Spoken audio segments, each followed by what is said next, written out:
So yeah, it's been a minute. So it's basically instead of doing 1 week, I decided to do 2 weeks. So basically, it's gonna be a recap from the beginning of the month to the 14th or 15th. So yeah, first week. So basically, this is a recap of like the first 2 weeks of March. So right now we're in the third week. So first trade I took was unfortunate. It was a gold long on gold. So I'm gonna set up everything online. Just didn't get into it. Just got edged out. Just a normal edge. Like bro, you get edged out. Like bro, it's common to get edged out like this, bro. So it's part of the game. It even went to my TP. Like, yo, just think about it, like crazy shit. Like, yo, we hit TP and stuff. Like, bro, like, that's not the point regardless, but it is what it is, you know. So I'm not gonna get mad. I got edged out. Basically, I just got liquidated. If you want to say it like that. But yeah, it's part of the game, bro. It's part of the game. So yeah, yeah. Second trade I took was a break even. That's why you know that break even. This is what I'm saying. I'm too good. Like, it's cool not to go break even, but if you know your system, if you know how the way, if you like backtest your model, or like if you backtest your strategy for like a good amount of, not a year or two, maybe like a year or two, maybe even 3 years. I say 2 to 3 years, like the range you want to have. So yeah, bro. I knew this was gonna lose. I already knew like, yo, this shit is gonna like go. It's gonna tank. It's just gone like, you know, another protected high, strong high, right? Another strong high, and like, bro, it's trying to take out highs. It looks like it's reacting for some type of supply. So I was like, yeah, this shit is gonna break in for sure. I was even on the charts as well, so that I made sure this was not gonna happen. Reason why I went break even is right here. Price reacts from the supply, as you can see. There's an active supply right here. So that's a check. And also, there's no daily bottom. As you can see, there's no bottom right here, which you can visibly see. Like, I'm talking about this long white bullish candle. Like, just no full body, just no wick. So that was another sign. And yeah, PA wasn't just, bro. What is this PA? Especially in the downtrend game, like, you know, like you just don't want to be counter trending. Like, I was expecting this, but we got this, yeah, and then we just triggered and boom. So I was like, nah, I was not like trying to do any of that. So yeah, that was my second trade. my bad about that. Third trade I took another gold, bro. Like, that's why I stopped trading gold for the meantime. I've like stopped trading gold for a minute, and every time I stopped trading gold, I missed out on like trades that are like winners game. So yeah, another loss. I did kind of heavily risk a bit, but I don't know why. Same thing. I got edged out. Honestly, I got edged out. It wasn't even a bad setup. I got edged out, bro. I just got edged. This is an invalid supply right here because this got mitigated right here. So that's not invalid. I don't want people saying, yo, why you not take the zone above? It's mitigated, bro. It's part of the game, but I'm not going to say nothing, bro. Like, bro, I can lie to my probabilities were low, but I'm not gonna lie to you, it was still a good POI, man. It was a good entry, POI entry. You know, it still ended up going my direction regardless. I had no bottom wick. Maybe if you say, oh, why if we just did to go 1 to 3, 1 to 4? I don't care about none of that. I want my 1 to 4s, 1 to 5s, 1 to 6, bro, because that's triple the profits, bro. And then right, we're back to losing again, bro.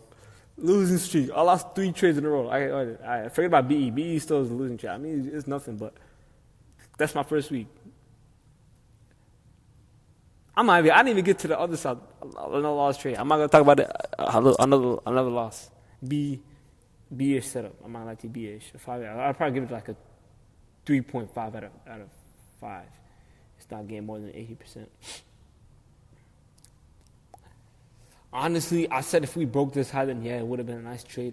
The thing is, this was a great trade. The reason why I couldn't take it is because number one, I let my ego get to me. I was literally at an event. I was at an event. I was thinking like, yo, I'm gonna take this trade. It's gonna be calm on my phone. I'm gonna just like, bro, ego. I'm gonna just over farmer like, yo, look at me, bro. I'm up 4% in that bet. That's cool. Look at me. So no, let's not do any of that. And I probably didn't even like I wasn't even getting it. I knew it was gonna hit. I knew this trade was going like, it doesn't forget about even this high. I don't care about this dumb high. My point was, all right, cool. We're not taking out any lows. I see setup is a 5-minute on a 5-minute time frame. It doesn't matter. Like, small movements doesn't really matter. Like, trend doesn't really matter. Trend does matter to an extent, but you don't need to be married to a bias. You don't need to be married to a trend. Sorry, my bad.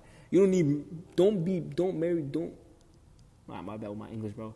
Don't marry to a bias, bro. Don't marry to a bias, straight bias. That's not work, bro. Also, bro, not gonna lie to you, I'm gonna read exactly what's written here.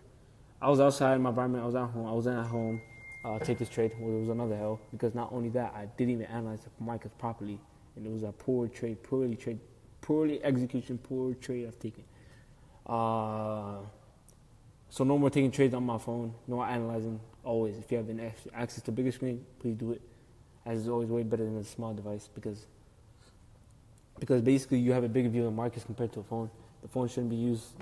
The phone should only be used to execute a trade max and look at key levels that got hit, whether thinking of taking a trade or not. So yeah, proper idiot. I need to take my strat preserving.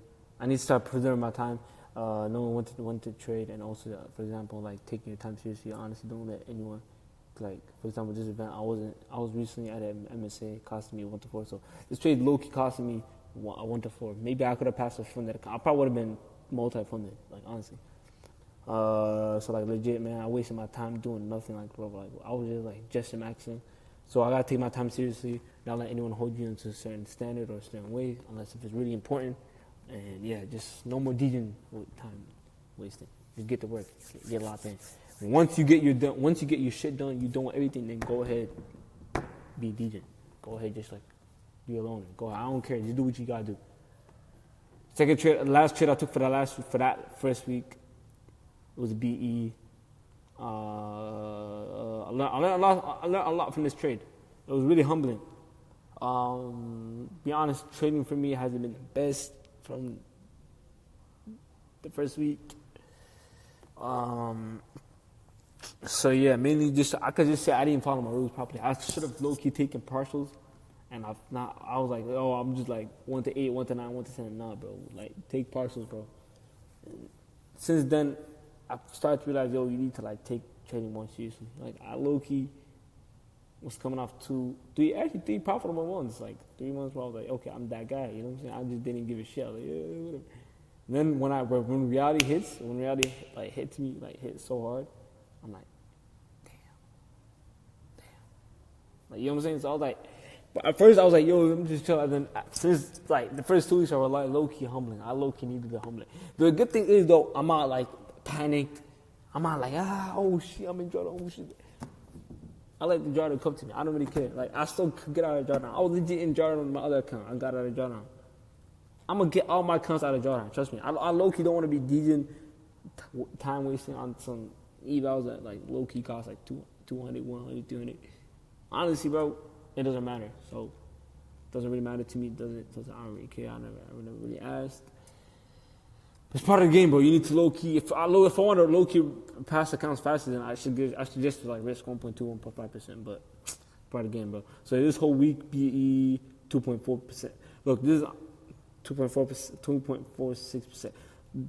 If you see like different fluctuating numbers of my risk on certain trades, it's because I'm entering on multiple accounts. My risk is like, I don't know, depending on what it is.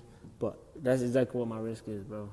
On 1.6%, 1.4%. So yeah, 2.4%. So I lost a lot this week. I risked a bit high. I'm not gonna lie to you. So like it caused me to be in more drawdown. So second week was even worse. I'm not gonna lie to you, bro. Second week was worse.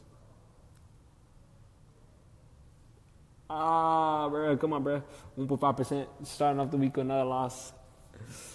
The drawdown phase is just not like it's a real struggle. But if you could like adhere it and just like be calm and be nonchalant and be like, yo, it's cool. I'm gonna get out of it anyways.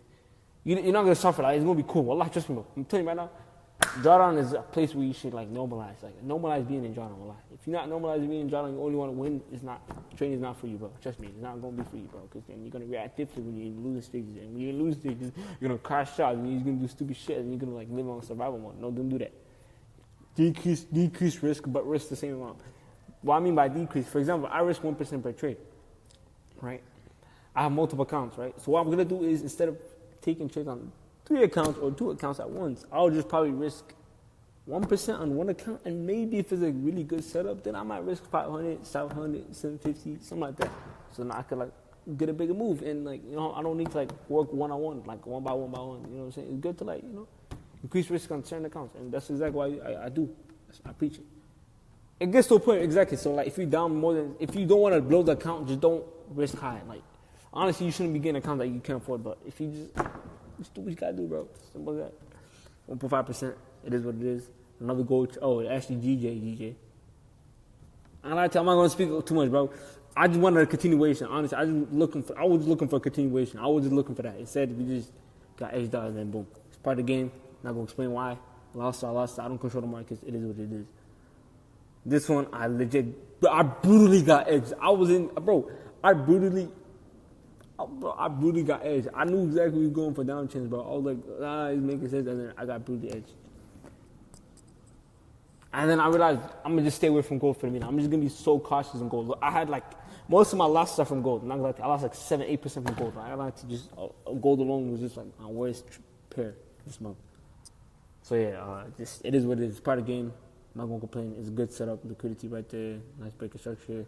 Came in back, we back, just straight shot up to the zone, and then boom. I was going to look for that. I was thinking like using the whole box as like my stop loss, but I was like, nah, bro, it's cool. But sometimes you gotta be rational. Sometimes, you know what I'm saying? But yeah, boom.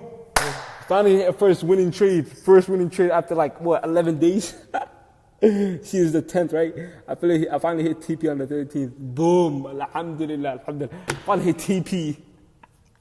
I finally hit TP. After what? After flipping 15, 14 days, almost 2 weeks after the drawdown, bro. Alhamdulillah. And then what happened after that? I sat, bro, classic, liquidity, breaker structure, came back down nicely. That's all you need. Like, if you master how to, if you master how to learn this, if you just know how to trade market structure, just follow this, bro, you're gonna become profitable, bro. Like it is a 2.9%. Thing is, I low-key just took this on one account. I was in horrible drawdown. Like, all my accounts were like -3%, -4%, -5%. I have one that's in -6 right now, so I couldn't low-key. I low-key didn't want it to enter on multiple accounts, so what I did is I was like, okay, fuck, I'm gonna risk 1% on one account. And just whatever happens. You know what I'm saying? And what happened is we go back to losing, bro. I told myself to stay away from gold, and I'm still trading gold, and I didn't learn my lesson. And I lost 1.7%. Like, bro, and this week I still ended up in negative. It's part of the game, bro. 1.75, so it's part of the game. And then also this one was a nice trick, beautiful. This is what I mean by execution. Execution can be your friend sometimes. If you execute properly and you actually monitor the charts, especially if you're on a lower time frame, bro, you can save yourself a lot of losses. And this is exactly what I did. I went BE right before news. I was like, oh, let me look for that quick 1 to 2 and 3. And then once news was around, I was like, nah, I'm going to break even again. I ain't going to get stopped out, bro. And then boom, guys, wiped out, bro. Alhamdulillah, I went break even. That was the only good thing I did, bro. And then I had these running profit. So this was break even. I mentioned that right there. And then I had this running. And then, fortunately, this one won't break even. I have one that was running right now. I hit TP this morning. This morning. It was a nice one to 5%. Beautiful win. I'm up 2% for the week. So, see, I'm not even going to believe it. I was going to cope like, oh, it's price action. No, it's not price action, bro. It's me, gang. It's me. I don't believe in like, oh, is this just because it's a horrible PA? No, I'm not going to cope and say it's PA. No, it's not PA. It's not price action, bro. It's me, bro. Sometimes it is. Yeah, it gets to a point where price action asks, but you're going to know yourself before even before even just looking at the charts. If it's a barcode, then just don't trade. Simple as that, gang. Like, oh, it's just because of PA. No, it's not, bro. It's not you. It's just because of the way you trade it. Sometimes you might be the issue, bro. If you execute, okay, cool. It's right to execute trades, and you're like, okay, I don't know what I'm doing right now. It's cool. You could sometimes, if you're doing everything correct and you're still like losing, then it's probably like, you might need to tweak something though. Like maybe it's like, it could be PA. Maybe at that point. For me, it's not PA. I would have coped and say PA, but I'm not gonna do that. But that's running profit, and then it just went break even. Right now, as today, I'll give you an update. It's break even. I entered another trade last night. Then Asia session, I got 1 to 5. Beautiful stuff, man. I'm not gonna lie to you. Oh, so yeah, that's basically my breakdowns. Yeah, not much. First week was 7.9%. Third week was negative 7.9%. The second week was negative 1.2%. And that's like total, I think 9.4, 9.9. Yeah, 9.4. So, and today, alhamdulillah, this week I'm up 2%. So just minus that is like 7%. So it's about it, man. Just GG's, man. See y'all later, man.